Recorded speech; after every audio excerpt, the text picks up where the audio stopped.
Imagine standing inside a building so massive it creates its own weather. You look up nearly 1,000 feet above your head and feel a cold mist touch your face, not from a machine, but from the breath of 180,000 people rising into the air, condensing, then falling back down as indoor rain. And this wasn't science fiction. This was Germania, Adolf Hitler's vision for a rebuilt Berlin, a city not designed for people to live in, but to dominate them psychologically.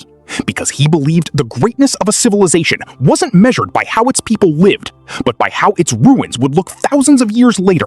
Inspired by ancient Rome and Greece, he wanted buildings that would outlast time itself.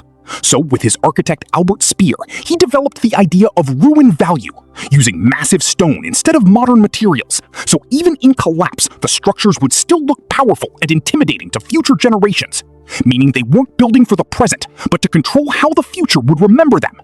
Now imagine entering this city through a triumphal arch so enormous the Arc de Triomphe could fit inside it multiple times, designed not to inspire you, but to shrink you, forcing your eyes upward and your body into a posture of submission. Then walking down a 5-mile boulevard with no cafes, no shops, no life, just endless stone, military symbols, and repetition meant to slowly erase your sense of individuality until you reach the center of it all, the Volkshalle, a dome so vast it could swallow entire landmarks, where 180,000 people stand under a ceiling so high that anyone on the opposite side becomes a tiny dot, barely visible.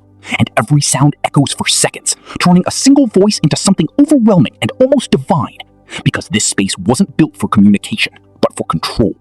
Yet beneath all this ambition was a fatal flaw that no ideology could fix.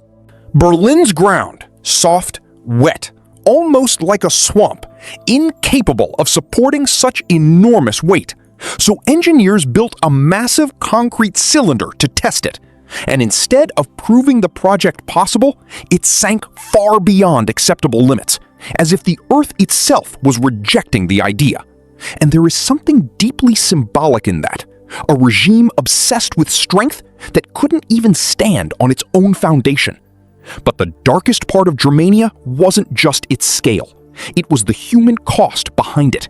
Because the stone for these massive structures was meant to come from forced labor, where thousands of people would have been worked to death, turning every column and every wall into a silent monument of suffering, revealing a system where buildings mattered more than human lives, where the idea of power completely replaced empathy. And even in its design, the city had no real place for normal life, no neighborhoods, no warmth, just monuments, reflecting what psychologists call compensatory grandiosity, the need to create something overwhelmingly powerful to hide deeper weakness and loss of control. And as reality began collapsing during the war, the vision only grew larger, turning Germania into more of an escape than a real project.